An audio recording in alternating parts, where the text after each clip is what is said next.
Bonjour, c'est parti pour une nouvelle vidéo traitant cette fois de la diversification du vivant. Commençons par introduire notre chapitre. Il faut déjà être conscient que la vie, lorsqu'elle est apparue sur Terre, était extrêmement sommaire.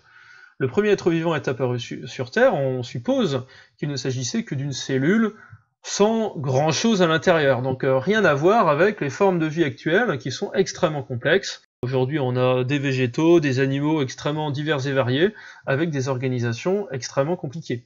Donc la question qui se pose, c'est comment on arrive de ces êtres vivants sommaires qui sont apparus au tout début de l'histoire de la Terre à des êtres vivants d'une complexité incroyable qu'on a donc à l'époque actuelle.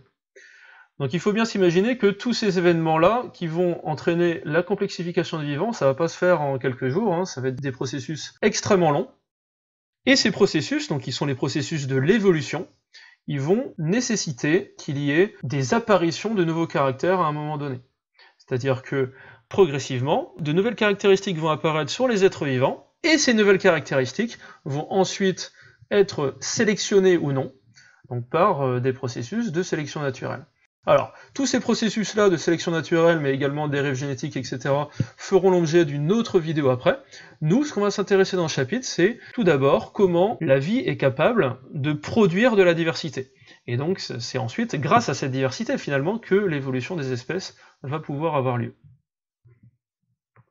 Alors, tout d'abord, il est vraiment nécessaire de ne pas confondre avec ce qui s'est passé dans le chapitre précédent, à savoir dans le chapitre qui traitait des brassages génétiques. Attention, les brassages génétiques permettent de créer de nouvelles associations d'allèles, mais en aucun cas les brassages génétiques permettent de créer de nouveaux allèles. D'accord ? Donc les brassages génétiques, ils créent ni de nouveaux allèles, ni de nouveaux gènes, donc en fait il n'y a pas véritablement création de diversité génétique avec les brassages génétiques. Alors du coup, comment créer de nouveaux allèles et de nouveaux gènes ? Donc bien sûr, vous connaissez, je pense, le processus de mutation que vous avez dû voir au cours de la première S. Alors, revoyons un petit peu tout ça. Alors, premier type de mutation, les substitutions. C'est vraiment les mutations les plus courantes. Qu'est-ce que c'est une substitution? C'est lorsqu'on remplace un nucléotide par un autre. Voilà, vous voyez dans cet exemple-là, on a ici le codon GAG, et dans l'allèle muté, on a donc GTG. Donc là, on voit bien qu'on a remplacé un nucléotide par un autre. Ces substitutions peuvent avoir différentes conséquences. Première conséquence, comme on a changé le codon, eh bien on va changer l'acide aminé associé, c'est-à-dire que là, dans cet exemple-là, l'acide glutamique va donner de la valine. Mais attention, une substitution n'a pas forcément de conséquences. Effectivement, alors, comme le code génétique il est redondant, on sait qu'il peut y avoir plusieurs codons qui codent pour le même acide aminé. Et bien là, si j'ai une mutation ici, donc là j'ai GA à la place de GAG, et bien vous pouvez vérifier dans le code génétique si vous voulez, mais en tout cas ça donne le même acide aminé, de l'acide glutamique. Donc en l'occurrence ici, c'est ce qu'on appelle une mutation silencieuse, c'est-à-dire qu'il n'aura pas d'incidence sur la protéine obtenue. Après, dans le pire des cas, entre guillemets, la substitution peut faire apparaître également un codon stop, c'est-à-dire que là, vous voyez, on a un T à la place d'un G ici, et donc on fait apparaître un codon TAA, et ce codon-là, c'est un codon stop, donc il va coder l'arrêt de la protéine. Donc là, évidemment, la séquence d'acide aminé sera beaucoup plus courte que la séquence d'acide aminé standard, de l'allèle normal. Du coup, bien sûr, on peut penser que la protéine, du coup, sera inactive. Donc là, vous voyez que les substitutions peuvent avoir vraiment différentes conséquences, suivant où est-ce que la substitution a lieu, et donc si ça fait apparaître un codon stop ou pas. Alors ensuite, deuxième type de mutation, les mutations de type délétion. Dans certains cas, il peut y avoir une suppression de nucléotides. Donc là, par exemple, j'ai supprimé le nucléotide A. Alors dans ces cas-là, le problème c'est que toute ma séquence qui a après cette délétion va être décalée. C'est-à-dire que, regardez, vous pouvez vérifier, les trois codons qui sont impactés par cette délétion ne sont plus les mêmes. On aura GGG à la place de GAG, AGA à la place de GAG, et AGT à la place de AAG. Donc on fait apparaître du coup les acides aminés glycine, arginine et sérine, donc à la place de l'acide glutamique, et de la lysine. Donc en général, les mutations de type délétion ont des conséquences plus importantes que les substitutions. Dernier type de mutation, les mutations de type addition. Donc là, c'est l'inverse de la délétion, c'est-à-dire qu'on rajoute un nucléotide. Donc là, par exemple, j'ai rajouté un nucléotide C. Et donc là, même conséquence que pour la délétion, c'est-à-dire qu'on va entraîner un décalage de tous les codons qui suivent cette addition. Donc là, en l'occurrence, on fait apparaître de l'acide aspartique, de la glycine et de l'acide glutamique, à la place des 2-acylglutamique et de la lysine. Voilà, donc on a vu les différents types de mutations. Maintenant, est-ce que ces mutations vont être transmises ou pas à la descendance? Donc à partir de là, il y a deux possibilités. Ou bien la mutation touche une cellule germinale, ou bien la mutation touche une cellule somatique. Une cellule germinale, qu'est-ce que c'est? Il s'agit en fait des cellules qui sont destinées à donner les cellules sexuelles, donc les gamètes, les spermatozoïdes ou les ovocytes. Si la mutation touche une cellule germinale, alors elle pourra être transmise. Si au contraire la mutation touche une cellule somatique, c'est-à-dire qui n'est pas germinale, en gros toutes les autres cellules de nos organismes, eh bien la mutation du coup n'aura pas de conséquences sur la descendance, elle ne pourra pas être transmise. Donc c'est vraiment important de comprendre que c'est seulement les mutations qui affectent les cellules de la lignée germinale qui peuvent être transmises à la descendance. Voilà, donc mine de rien, on vient de voir comment on crée de nouveaux gènes ou de nouveaux allèles. Effectivement, si on a une ou plusieurs mutations qui affectent une cellule de la lignée germinale, alors eh bien, on va créer un nouvel allèle, donc cet allèle sera créé d'une manière pérenne, c'est-à-dire que cet allèle pourrait être transmis à la descendance. Donc on va créer une nouvelle version du gène. Si on a vraiment une accumulation de mutations, c'est-à-dire que le gène, en gros, à la fin, il ressemble plus tellement à ce qu'il était au début, là, on peut dire qu'on a créé carrément un nouveau gène. C'est-à-dire que si le gène il ne ressemble plus spécialement à ce qu'on avait au départ, là, on dit qu'on crée un nouveau gène. Voilà, donc les mutations classiques restent quand même la principale cause de diversification génétique dans le vivant. Cependant, il existe d'autres causes qui sont un petit peu plus originales, on va le voir. Par exemple, les mutations chromosomiques. Donc ça, c'est des choses qu'on n'a pas vues en première S. Qu'est-ce que c'est une mutation chromosomique? Eh bien, dans certains cas, lors d'une division cellulaire, donc de type mitose ou méiose, il peut carrément y avoir des fragments de chromosomes qui se détachent et qui peuvent se recoller à d'autres chromosomes. Par exemple, ou bien on peut avoir également une fusion entre deux chromosomes. Tout ça, c'est en fait des remaniements génétiques de grande ampleur qui vont carrément affecter le karyotype, c'est-à-dire l'architecture des chromosomes. Alors, on s'est rendu compte que ces mutations chromosomiques n'étaient pas si exceptionnelles que ça en comparant les différents karyotypes qu'on pouvait avoir dans le vivant. Donc, par exemple, ici, on a comparé donc le karyotype humain, donc qui apparaît ici, avec le karyotype du chimpanzé. Et on s'est rendu compte que certains chromosomes de l'espèce humaine étaient issus de remaniements par rapport à l'ancêtre commun de l'homme et du chimpanzé. C'est-à-dire que là, par exemple, on va avoir une fusion de deux chromosomes qui permet de créer la paire numéro 2 donc de l'espèce humaine. Et donc on a d'autres exemples de modifications chromosomiques, par exemple des translocations, donc c'est-à-dire des fragments de chromosomes qui se sont déplacés, des suppressions chromosomiques, donc comme on a par exemple donc carrément un bout de chromosome qui a disparu dans le chromosome 13, des inversions. Qu'est-ce que ça veut dire ça? C'est en fait des fragments de chromosomes qui se sont séparés du reste du chromosome, qui se sont retournés, c'est-à-dire qui ont fait un 180 degrés, on va dire, qui se sont recollés. Donc en fait, toute la séquence de gènes entre les deux points de l'inversion, là, eh bien, ces séquences ont été inversées. Tout ça pour expliquer finalement que l'évolution des espèces, et notamment donc ici l'évolution chez les primates, donc parce qu'il s'agit de l'évolution entre l'ancêtre commun de l'homme et du chimpanzé et l'homme, eh bien cette évolution dépend pas mal quand même de ces transformations chromosomiques. Alors, dans la majorité des cas, bien sûr, il faut vraiment une accumulation de mutations pour avoir véritablement une influence, un impact sur l'architecture des êtres vivants. Donc tout ça, ça se fait sur des laps de temps extrêmement longs au cours de l'évolution. Mais dans certains cas, ou plus précisément pour certains gènes, il suffit d'une mutation parfois pour entraîner des bouleversements considérables au niveau du plan d'organisation. Les gènes en question, là, ce sont les gènes homéotiques. Alors, les gènes homéotiques, qu'est-ce que c'est que ces machins-là? Déjà, ils ont plusieurs noms. Les gènes homéotiques, c'est exactement pareil que les gènes architectes, on les appelle encore les gènes du développement. Ces gènes, ils ont un rôle très particulier, parce que c'est eux qui vont déterminer le plan d'organisation des organismes. C'est-à-dire que c'est eux qui déterminent où sont tel ou tel organe au niveau de l'organisme, c'est-à-dire comment sont ordonnés les organes, et donc les différents tissus au sein d'un organisme. Donc il existe plusieurs familles de gènes homéotiques, dont un des plus connus c'est les gènes OX, qui sont ici représentés, et donc qui déterminent la polarité avant-arrière, donc antéro-postérieure, chez tout un tas d'êtres vivants, dont la drosophile, donc qui est ici représentée. Et donc une particularité de ces gènes du développement, comme leur nom l'indique d'ailleurs, c'est qu'ils ne s'expriment que pendant le développement embryonnaire.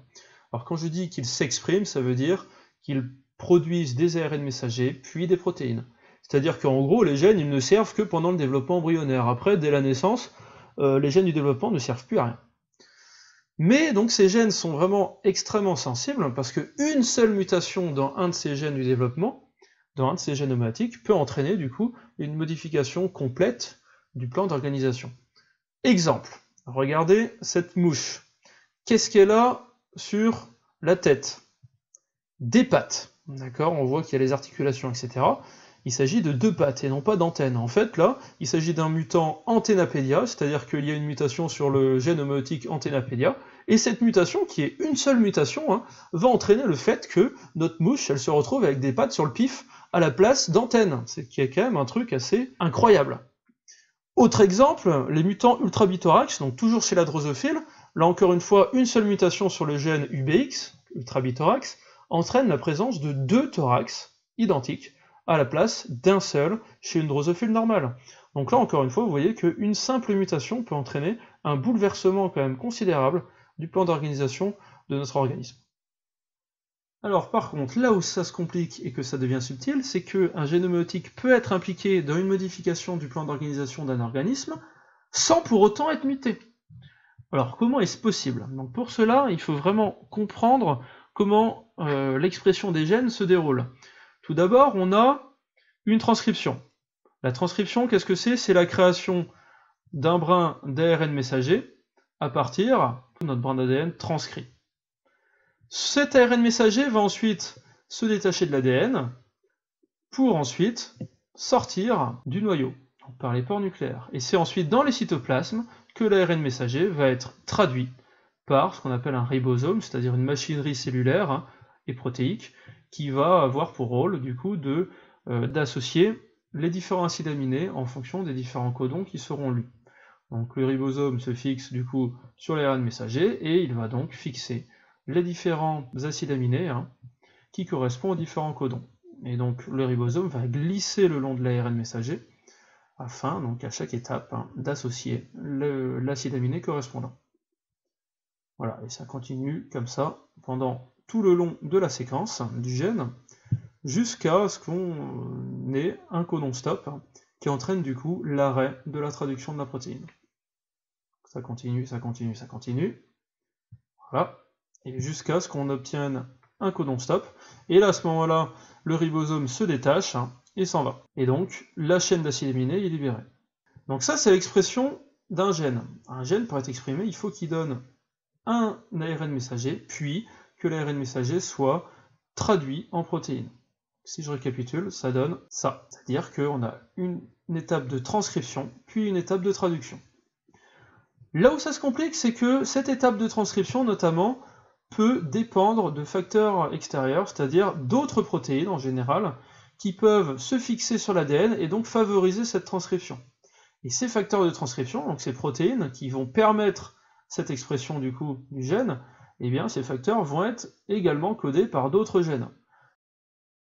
Donc en fait, un facteur de transcription, ça ressemble à peu près à ça, donc ce sont des protéines qui vont se fixer sur une séquence dite régulatrice, donc sur une séquence d'ADN, et qui va permettre la fixation de l'enzyme ARN polymérase, donc qui va permettre la transcription du gène. Donc si on enlève par exemple ce facteur de transcription rouge là, eh bien le gène il ne sera pas transcrit, donc il ne sera pas traduit après, donc il ne va pas s'exprimer. Donc vous voyez que même si le gène là il n'est pas touché, eh bien si le gène qui code pour le facteur de transcription est lui muté et que le facteur de transcription du coup est absent, eh bien le gène concerné ici ne pourra plus s'exprimer.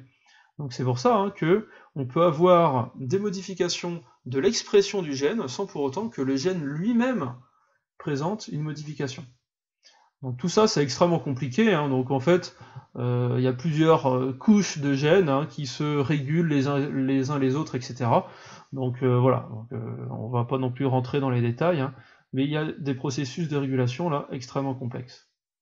Un exemple de ce que ça peut donner en termes de phénotype, c'est-à-dire en termes de caractéristiques. Donc c'est l'exemple des pinsons de Darwin. Donc là, on voit qu'on a différents pinsons, donc qui vivent sur les îles Galapagos. Hein. Et ces pinsons se distinguent principalement par la forme de leur bec. On voit qu'il y en a qui ont un gros bec, d'autres qui ont un bec plus fin, etc. Le gène qui contrôle ce bec-là, c'est le gène BMP4. Ça, on l'a mis en évidence. Le gène BMP4 est strictement identique entre ces 4 individus, c'est-à-dire qu'il n'y a pas de mutation dessus. Alors que pourtant, on voit que ces 4 pinsons ont des becs extrêmement différents. Donc il y a des becs qui sont très larges et d'autres beaucoup plus fins. Donc à quoi c'est dû? En fait, ça va être dû à la régulation de l'expression de ce gène, donc de l'expression du gène BMP4. Chez Manirostris, le gène BMP4, il va s'exprimer très tôt dans le développement embryonnaire, donc on dit qu'il va s'exprimer d'une manière précoce, et il va s'exprimer sur une zone très large, donc sur le bourgeon de bec, hein, au niveau de l'embryon. Donc c'est à cause de cette régulation qu'on va avoir du coup une expression du gène qui va être supérieure aux autres espèces, hein, et que du coup le bec va apparaître beaucoup plus gros à la fin. Chez Fortis, là on va avoir une expression plutôt moyenne en termes de surface d'expression, mais par contre elle va encore une fois avoir lieu assez tôt dans le développement embryonnaire. C'est pour ça qu'on va avoir un bec quand même assez long, mais moins large. Chez Difficilis, l'expression elle est beaucoup plus étroite, mais toujours précoce, donc c'est pour ça qu'on va avoir un bec encore assez long, mais très fin. Alors que chez Fulginosa, on va avoir une expression du gène BMP4, donc plutôt moyenne, mais plus tardive, donc c'est pour ça que son bec, du coup, est beaucoup plus court que les autres. Donc on voit qu'avec 4 pinsons qui ont exactement le même gène BMP4, on n'a pas du tout les mêmes phénotypes à cause de la modulation de l'expression des gènes, et donc notamment à cause des facteurs de transcription qui vont donc pas agir de la même manière suivant ces 4 espèces-là. Voilà pour la modulation de l'expression des gènes. Maintenant, on va voir un autre cas de diversification génétique. Donc, il s'agit de l'hybridation et de la polyploïdisation.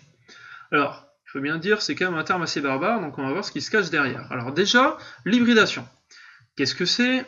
Ça, c'est quelque chose de pas trop compliqué. C'est lorsque 2 individus appartenant à 2 espèces proches peuvent se reproduire et donc créer un individu stérile. Donc c'est le cas par exemple lorsqu'un lion se reproduit avec une tigresse, on obtient un ligre qui est un individu stérile. Bon, c'est le cas également lorsque on reproduit un cheval avec un âne, donc là on va obtenir une mule qui est encore une fois un individu stérile. Alors chez les plantes, on peut également avoir ce type d'hybridation. Donc par exemple ici on a une Spartina maritima qui peut se reproduire avec une Spartina alterniflora pour donner un hybride, donc stérile, qui est donc la Spartine Townsendii. Le problème, c'est que chez les plantes, certes, l'hybride sera stérile, mais il pourra tout de même se reproduire d'une manière végétative. Du coup, on peut tout de même avoir un hybride là qui va pouvoir se reproduire d'une manière active. Du coup, on peut avoir là notre hybride qui peut donc se multiplier, donc ce qui n'était pas le cas avec la mule ni avec le ligre. Et parmi tous ces plants de Spartina Townsendii, parfois, il peut arriver qu'il apparaisse des individus, cette fois fertiles, et qui donc sont capables de se reproduire avec une reproduction sexuée. Alors, qu'est-ce qui s'est passé pour passer d'un hybride qui est stérile à une espèce, donc une nouvelle espèce fertile, du coup capable de se reproduire? Donc c'est tout l'enjeu de la polyploïdisation. Alors en fait, il faut déjà bien comprendre pourquoi est-ce que lorsqu'on a un hybride, eh bien il ne peut pas se reproduire. Prenons par exemple un parent A, donc, qui est donc d'une espèce, on va dire, à 3 paires de chromosomes, donc 2n égale 6, qui va se reproduire avec un parent B, qui est à 2n égale 4 chromosomes, donc 2 paires de chromosomes. Imaginons que les espèces soient suffisamment proches pour pouvoir se reproduire, donc ça c'est les chromosomes des gamètes, donc n égale 3 chez le parent A et n égale 2 chez le parent B. Et bien, après fécondation, on va avoir du coup un hybride qui va être à 2n égale 5. Alors, ce qui est assez étrange, hein, parce que du coup 5 c'est pas du tout un nombre pair, et donc c'est bien pour ça que ça va poser problème au niveau de sa propre méiose. En fait, dans la méiose, il y a des systèmes de sécurité qui en fait empêchent les étapes de se dérouler si les chromosomes ne sont pas correctement appareillés. C'est-à-dire que si les chromosomes n'arrivent pas à se ranger par paire, ce qui sera le cas ici manifestement parce que on va avoir des chromosomes qui ne seront pas équivalents, et bien si ces chromosomes n'arrivent pas à se ranger par paire, la méiose ne peut pas avoir lieu. Donc c'est pour ça que mon hybride là, eh bien, ne pourra pas faire de méiose, donc ne pourra pas produire de gamètes. Mais d'une manière complètement exceptionnelle, c'est-à-dire là il va s'agir d'une sorte de mutation, si vous voulez, d'une mutation chromosomique, on peut avoir de temps en temps ce qu'on appelle une polyploïdisation, c'est-à-dire un doublement accidentel du nombre de chromosomes. Donc ça arrive lorsqu'on a une division cellulaire qui se passe pas très bien, et du coup on n'a pas séparation des chromosomes qui restent toutes dans la même cellule. Et du coup on obtient un doublement du nombre de chromosomes, donc on appelle une polyploïdisation. Donc là on est passé du coup de notre hybride stérile qui était 2n égale 5 chromosomes à un individu qui va présenter 2n égale 10 chromosomes. Et là, cet individu-là, lors de la méiose, eh bien, les chromosomes pourront correctement s'appareiller, parce qu'on voit bien que là, les chromosomes n'ont aucun souci à trouver un chromosome homologue. Et du coup, grâce à cet appareillement là, qui est retrouvé, eh bien, l'individu obtenu va, du coup, à nouveau être fertile, et donc va pouvoir produire des gamètes. Donc c'est comme ça qu'à partir de Spartina tonzondi, qui était donc stérile, on est capable d'obtenir une espèce fertile, et qui est donc capable de se reproduire d'une façon sexuée. Cette polyploïdisation permet donc, on le voit, de créer une nouvelle espèce, donc à partir d'un hybride stérile, et donc cette nouvelle espèce sera du coup une sorte de mélange des deux espèces donc responsables de l'hybridation. Donc là, encore une fois, ce processus va permettre de créer de la diversité génétique. Alors le dernier processus de diversification génétique que l'on verra aujourd'hui, c'est le transfert de gènes. Alors, qu'est-ce que c'est que ce machin-là? Alors, il faut déjà tout de suite comprendre que c'est quelque chose qui n'est pas du tout maîtrisé, y compris par les scientifiques actuels. Donc en fait, on a constaté en séquençant les génomes de plusieurs espèces que une simple évolution donc linéaire et verticale des espèces ne pouvait pas expliquer certaines associations de gènes qu'on pouvait rencontrer dans certaines espèces. Et que donc pour expliquer ce qu'on trouvait dans les séquençages, il fallait nécessairement impliquer des transferts dits horizontaux de gènes, c'est-à-dire des transferts de gènes mais qui ne passent pas par un processus de reproduction sexuée. Voilà, alors après comment ça c'est possible? Eh ben c'est pas évident, on va dire. Donc on suppose qu'il peut y avoir des phénomènes de transfert de gènes par des virus, ou peut-être par des bactéries entre elles, etc. Mais encore une fois, ce sont des processus qui sont très peu connus actuellement, mais donc dont je ne parlerai pas plus. Mais du coup, voilà à quoi ressemblerait l'arbre du vivant, donc qui est un petit peu différent des arbres conventionnels, parce qu'on voit qu'il y a ces sortes de branches là, horizontales, qui apparaissent entre deux branches, et qui correspondent justement à ces fameux transferts de gènes. Voilà, donc ça suffit pour aujourd'hui. Je créerai une deuxième vidéo donc sur la diversification du vivant, mais sans modification du génome.